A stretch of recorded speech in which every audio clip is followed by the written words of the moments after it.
रूस और यूक्रेन के बीच 24 फरवरी से जंग जारी है। इस जंग में कई बेगुनाह मारे जा चुके हैं तो कई बेघर हो चुके हैं। वहीं दुनिया भर के कई देश इस जंग की निंदा कर चुके हैं। लेकिन अब जिस तरह का माहौल बन रहा है वो बहुत ही विनाशकारी हो सकता है। नमस्कार, मैं अवनीश शर्मा, आप देख रहे हैं TV9 डिजिटल। रूस और यूक्रेन का विवाद इस समय पूरी दुनिया में चर्चा का विषय बना हुआ है। वहीं दूसरी तरफ चीन और ताइवान का विवाद भी बढ़ता जा रहा है। 24 फरवरी को जब जंग शुरू हुई थी तब जानकार ये मान के चल रहे थे कि रूस के सामने जल्द ही यूक्रेन घुटने टेक देगा, लेकिन ऐसा कुछ नहीं हुआ। यूक्रेन रूस को जंग में कड़ी टक्कर दे रहा है। इसके पीछे का सबसे बड़ा कारण है अमेरिका के साथ पश्चिमी देशों का सहयोग होना। रूस ने एक बार फिर से हमला तेज कर दिया है। पुतिन शुरू से कहते आ रहे हैं कि रूस की रक्षा के लिए हम किसी भी हद तक जा सकते हैं। अब सवाल है कि पुतिन जिस तरह से यूक्रेन के साथ अमेरिका को परमाणु हमले की धमकी दे रहे हैं, अगर रूस ने विनाशकारी कदम उठाए तो पश्चिमी देश जवाब देने के लिए कितना तैयार है।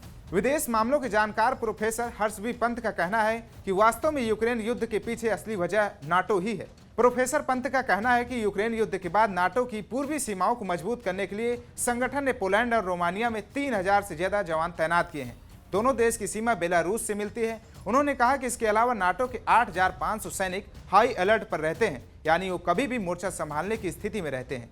नाटो सदस्य देश यूक्रेन को सैन्य सामान भी मुहैया करा रहे हैं। करीब 20 करोड़ डॉलर से ज्यादा कीमत के हथियार भी नाटो ने यूक्रेन को भेजे हैं।